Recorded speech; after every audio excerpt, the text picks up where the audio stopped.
Devang Dalal is asking that in the present scenario, what return should be reasonably expected in various debt funds? Which category should be avoided and why? I would say that it's not about category. Of course, you can do without many of the categories. For example, gilt funds will do well, but then you have to proactively get out of them before interest rates go up, because there might be room for rate cuts even from here.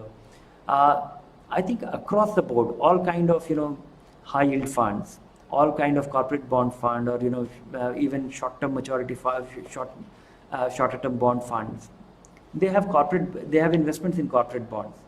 I would say that keep away from any bond fund which has modest and even modest or meaningful or reasonable allocation to anything which is AA and plus, AA and below. Not that they are bad investments, just because Indian bond funds are facing a different kind of crisis. Indian bond funds, even if they invest in high quality, relatively lower rated bonds, whenever we see a risk aversion, whenever we see that there is panic in the market, investors run to take their money out, and that causes a big problem. It is not that the funds are invested in bad bonds. It is the behavior of investors which forces the fund managers to redeem their investment in such a hurry that they get stuck.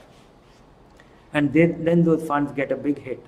So I would say that funds with larger allocation or even modest allocation relative to others, if they have allocation to AA, lower rated bonds, keep away from them, because they can face the stampede.